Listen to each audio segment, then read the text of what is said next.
여러분에게 향리는 어떤 곳입니까?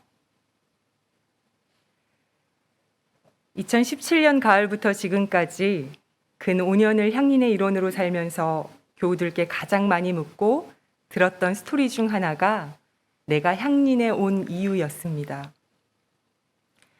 저마다의 신앙 배경은 달랐지만 비슷한 말씀들을 하셨는데 이 교회가 제 인생의 마지막 교회가 되지 않을까요? 였습니다. 향리는 교회와 신앙으로 인해 방황했던 사람들, 그리고 비판적 성찰의 끈을 놓지 않았던 사람들이 자신들의 신앙을 지키기 위한 공간이 되어주고 있습니다. 저에게 향리는 제 목회 여정에서 꼭 한 번은 머물러야 할 공간이었습니다. 죽기 전에 꼭 해야 할 일 리스트, 일명 버킷리스트 중 하나였습니다. 대학 시절 집회 때마다 나부끼는 향린의 붉은 깃발을 볼 때면 제 마음도 청년예수 깃발과 함께 일렁거렸습니다. 저물어가는 기장의 정신을 밝혀주는 빛과 같았기 때문입니다. 그러다 보니 유학 중 한국에 들어올 때면 조용히 주일 예배를 보고 가거나 우리 교우들도 잘 참여하지 않는 송구영신 예배에 몰래 참여하곤 했답니다. 그렇게 그리던 향린에서 좋은 분들을 만났고 많은 지지와 응원을 받았으며 전혀 다른 목회의 도를 배웠습니다. 아시다시피 좋은 일만 있지는 않았습니다. 한 장로님께서 향린이 참 재밌었는데 좋은 시절 다 가고 가장 힘든 시기에 오셨네요. 때를 잘못 맞춰 오셨습니다. 라고 말씀하셨는데 서로 웃기는 하였으나 퍽 슬픈 농이었습니다. 우리 교우들도 힘든 시절을 지나고 있고 저 역시 지난 시간 많이 아팠던 것 같습니다. 지금 이 순간 역시 상처로 얼룩진 마음을 가지고 이 자리에 섰지만 감히 한 구도자가 말한 상처 입은 치유자가 되어 향린에서의 마지막 하늘 뜻을 펼쳐보려고 합니다. 여러분들에게 가장 힘겨웠던 시간은 언제였습니까? 이제 정말 끝이구나, 더 이상은 가망이 없구나 하는 순간들 말이지요. 정치적으로는 이명박근혜 시절일 수도 있을 것이고 바로 얼마 전 윤석열이 당선된 날일 수도 있을 것입니다. 아니면 오랜 시간 정다웠던 교우들을 떠나보내던 시간이었을 수도 있고 개인적으로 누군가의 죽음을 봐야 했거나 경제적 어려움에 맞닥뜨렸던 순간이었을지도 모르겠습니다. 혹은 팬데믹 상황을 지켜보며 인간의 종말이 예견되는 요즘일 수도 있을 것인데 보통 우리는 이러한 때를 암흑과 같다고 말하고 더 자주는 절망이라고 부릅니다. 오늘 본문인 계시록이야말로 절망과 암흑의 때를 살아가고 있는 사람들이 읽어야 하는 메시지가 아닐까 싶습니다. 묵시라고도 불리는 계시록은 난해한 예언들이 많아 해석의 틀이 다양한 것이 사실이나 오늘 저는 곧 휴거가 있을 거다, 지금의 여러 재앙의 모습을 보니 곧 예수가 올 것이다, 심판이 있을 것이다와 같은 이야기를 전하지는 물론 않을 것입니다. 아무리 들여다봐도 의미를 알 수 없는 비유와 상징들로 가득한 계시록을 읽는 것은 신학자들에게도 쉽지 않습니다만 한 가지를 기억한다면 이 종말론적 메시지에 조금은 더 다가갈 수 있을 것이라 생각합니다. 오늘 저의 계시록 해석은 2017년 우리 교회에 방문하기도 했던 미국의 여성 신학자 캐서린 켈러에 기대어 있습니다. 요한계시록은 기원 후 1세기에 새로 생겨난 7개 회중들에게 보낸 편지입니다. 요한복음서를 쓴 요한과 계시록을 쓴 요한은 다른 사람이라는 것을 슬쩍 밝히면서 1세기 당시 회중들 모두가 로마 제국 백성들이었기에 반모섬의 요한은 로마 제국에 대한 비판이 쉽게 노출되지 않기 위해 이해하기 어려운 고대의 상징으로 암호화하여 글을 썼습니다. 그런데 왜 우리는 현재를 고대 묵시록의 요상한 초현실주의에 연결시켜야 할까요? 그것은 묵시록이 이미 우리의 현재 역사 속에서 작동하고 있기 때문입니다. 그 연결을 읽어내는 것을 통해 절망 속에서도 희망의 가능성을 볼 수 있기 때문입니다. 이 가능성은 집단적 긴박감이 급격히 증가할 때 가능성입니다. 켈러는 큰 위기 속에서 가능성은 점점 더 줄어들어 마치 어떤 기회조차 없는 것 같지만 아직 진짜 마지막은 아니라고 말하며 이 난해한 묵시 읽기를 독촉합니다. 계시록이 쓰여질 시기의 사람들은 팍스 로마나 속에서 개인과 집단의 희망이 사라졌던 당시를 아마 끝이라고 생각했을 것입니다. 또 당시에 있던 감염병을 보면서 또 자연의 이상 징후들을 보며 정말 모든 것이 끝이라고 생각하였을 것입니다. 바로 이 끝이라고 하는, 암흑이라고 하는 그것이 지금 시대의 우리와 연결고리를 갖게 해줍니다. 자본주의의 횡포와 팬데믹 현상 속에서 지금 우리 시대의 다수의 사람들이 느끼는 이 절망감, 혹은 어떤 집단적 실패나 어떤 연유로든 개인의 실패로 끝이라고 하는 체념이 계시록과 우리를 연결짓게 합니다. 계시록의 시대와 지금의 시대 속에서 어두움의 패턴, 절망의 패턴이 반복되고 있는 것입니다.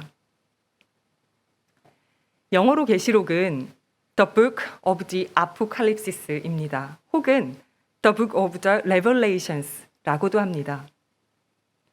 아포칼립시스를 세 개의 종말로 해석하곤 하는데 계시, 레벌레이션은 본래 그리스어 아포칼립시스하고 같은 뜻인데요. 그 문자적 해석은 베일을 벗긴다라는 뜻입니다. 즉, 사실 이 아포칼립시스, 계시, 종말, 이 문자적 의미는 세계를 폐쇄한다는 뜻이 아닌 그와는 반대로 닫혀있던 것을 드러낸다는 뜻입니다. 그런 의미에서 계시록은 닫힘이 아닌 열림의 책, 무언가를 노출시키고 있는 책이라 할 수 있을 것입니다. 그렇다면 무엇이 드러나고 있습니까? 바로 우리가 정상 상태라고 믿고 있던 것들의 진짜 속내, 즉 새하늘과 새 땅에서 가장 멀리 떨어져 있는 종말론적 상황이 드러나고 있습니다. 반모섬의 요한이 보았던 절망의 상태와 그 양상은 다르지만 반복되고 있는 절망의 내용은 무엇일까요? 팬데믹으로 인해 재택근무를 할 수 없었던 배달 노동자들이 드러났고, 혐오로 인해 자살을 선택할 수밖에 없었던 트랜스젠더가 우리에게 드러났습니다. 진보 정치의 위기 속에서 목소리를 잃어버린 여성들이 드러났고, 성장주의를 지향하는 사람들로 인해 선거를 통해 한국인들의 탐욕을 드러났습니다. 전염병으로 인해 억눌린 피조 세계가 또 우리 앞에 드러났습니다. 이런 렌즈를 우리 공동체 향린으로 가져와 봅시다.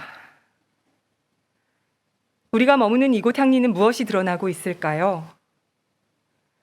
정상 상태라고 믿고 있었던 것들 속에서 아프게, 고통스럽게 마주하고 싶지 않은 채로 드러나고 있는 것은 무엇일까요? 교회의 중직들 사이에서도 이제 더는 조심스럽지도 않은 말, 우리 향린이 계속 향린일 수 있을까? 우리에게 과연 이 상황을 극복할 역량이 있을까? 그만큼 우리 공동체는 분열로, 광야 생활로, 코로나로, 불신으로, 젊은 사람들의 떠남 등으로 인해 그 어느 때보다 힘든 때를 지나고 있습니다. 자, 이러한 절망의 시간, 마지막 때를 살고 있는 우리에게 반모섬의 요한은 구름, 용, 여신, 땅, 물, 어린 양 등을 통해 종말과 끝을 말하면서도 사실은 시작을 말하고 있습니다. 다시 말해 드러나고 있는 것은 종말적 상황만이 아니라 마지막 기회가 긴급하게 드러나고 있다는 뜻입니다. 마지막 때라는 것은 곧 마지막 기회이지 않겠습니까? 돌아보면 우리는 그 작년에도 가장 큰 위기 상황을 경험했습니다. 그때마다 마지막 기회들이 있었고 아마 우리는 그 기회를 잡았을 수도 놓쳤을 수도 있을 것입니다. 올해의 더 큰 위기 상황에서도 우리는 마지막 기회를 얻게 됩니다. 정리하면 집단적 위기를 맞을 때 은폐되어 있던 것들이 폭로됨으로써 우리는 마지막이라는 것을 실감하게 되고 마지막 위기에 긴박해지게 됩니다. 긴박할수록 그 기회는 간절해질 수밖에 없겠지요. 이 간절함은 결국 우리의 실천을 이끌어낼 수밖에 없습니다. 곧 계시록은 우리에게 주어진 마지막이기를 폭로하면서도 동시에 우리에게 주어진 마지막 기회를 설파하고 있는 것입니다. 이런 맥락에서 우리는 알파요 오메가의 신을 처음과 끝으로만 읽을 것이 아니라 오메가와 알파의 신으로 고백할 수 있게 됩니다. 즉, 창조에서 종말이 아닌 종말에서 창조로, 끝에서 시작으로 우리를 이끄시는 하나님을 고백하는 것입니다. 마지막은 맞지만 끝은 아니다 라는 말로 표현하면 좀 더 묵시의 의미가 다가올까요? 끝은 끝이지만 진짜 끝은 아니다 라고 표현하는 것이 좀 더 나을는지요. 시대도 향린도, 그리고 혹은 여기 계신 분들 중 누군가에게, 그리고 오늘 마지막 하늘 뜻을 전하는 저에게도 어둠이 지나고 있습니다.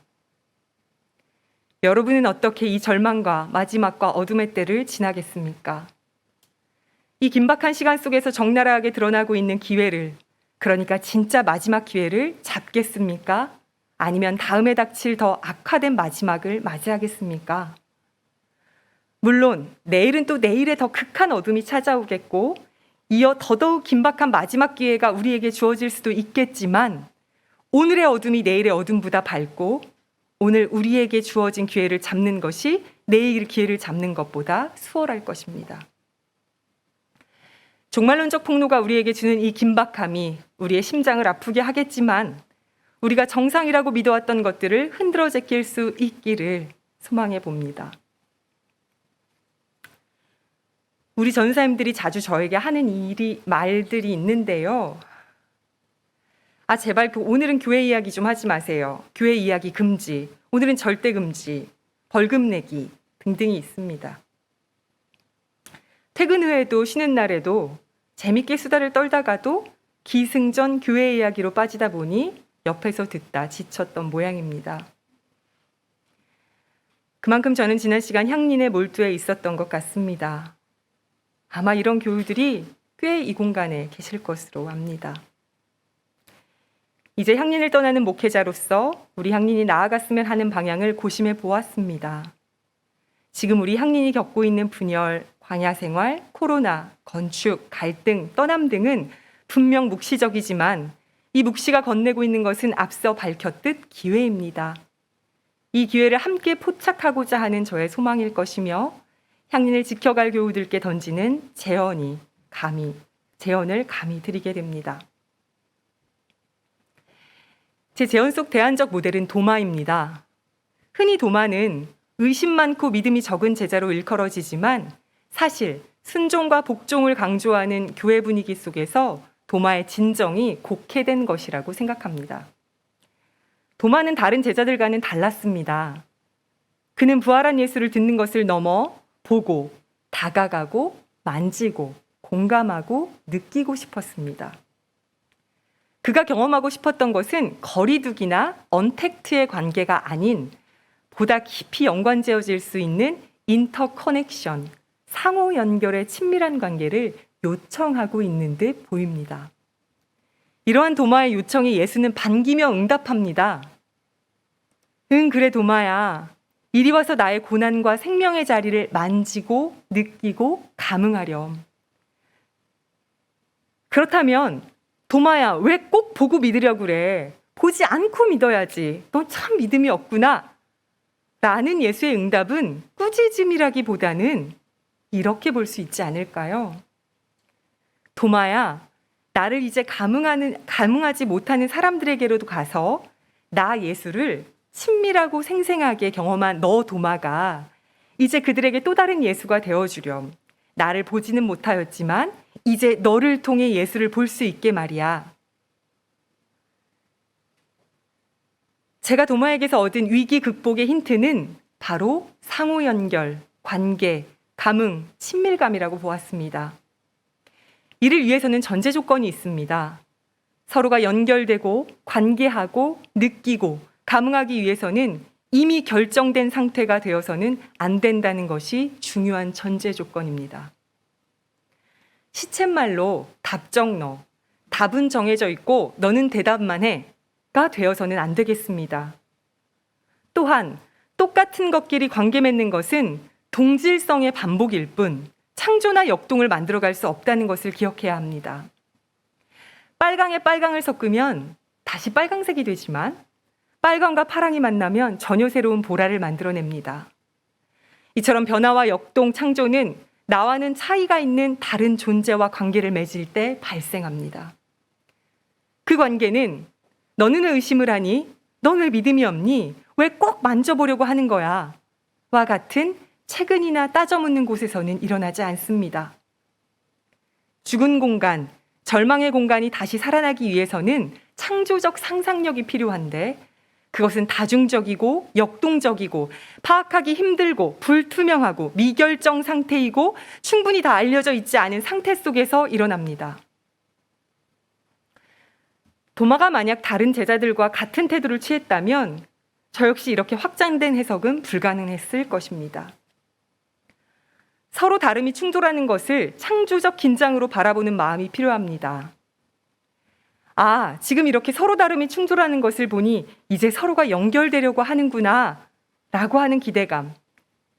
이때 잊지 말아야 할 것, 미리 결정하거나 속단하지 않으려는 자기 절제와 자기 반성. 이 속에서 비로소 새하늘과 새 땅이 시작될 수 있을 것이라 믿습니다. 철학자 니체는 책 선악의 저편에서 진정한 그리스도인이라면 오늘날 가장 불편한 곳, 그곳으로 가야만 한다고 말한 바 있습니다. 덧붙여 얼마나 많은 다양한 것을 감당하고 받아들일 수 있느냐에 따라 인간의 가치와 순위가 결정된다고 말하였습니다. 여러분의 가치는 얼만큼입니까? 서로 연결지어질 수 있는 능력이 여러분에게 얼만큼 있다고 생각하십니까? 창조와 생명은 새하늘과 새 땅은 가장 불편한 곳, 가장 낯선 곳, 가장 나와 멀리 있다고 생각하는 그곳과 연결지어질 때만 우리에게 주어질 수 있습니다. 우리는 사실 이미 알고 있습니다. 서로서로의 연결은 논리와 이성으로 되지 않는다는 것을요. 마음이 닿아야 합니다. 끄덕끄덕하며 수용하고 상처 입은 사람들의 이야기를 판단 없이 듣고 얼싸안고 하이파이브하며 맞장구를 치는 것으로 우리의 마음은 연결됩니다. 유로의 말 한마디가 언 마음을 녹이고 신뢰를 만들어갑니다. 거대한 종말론적 위기 앞에서 어떤 것도 할 수 없는 것 같지만 이 위기를 극복해 나갈 창조와 생명은 아주 작은 친밀감으로 만들어집니다. 공감하고 감흥하는 도마가 되어보는 것입니다. 예수님, 부활하셨다니 정말이었군요. 제가 너무 행복합니다. 제가 당신을 안아보고 당신의 고통의 흔적이 녹아있는 그 손과 발을 어루만지고 싶습니다. 예수님, 정말 많이 고통스러우셨지요? 그렇지만 당신은 이제 우리에게 평화로우셨군요. 제가 예수님의 고통과 부활에 지금 여기에서 감흥하고 공감하며 응답합니다.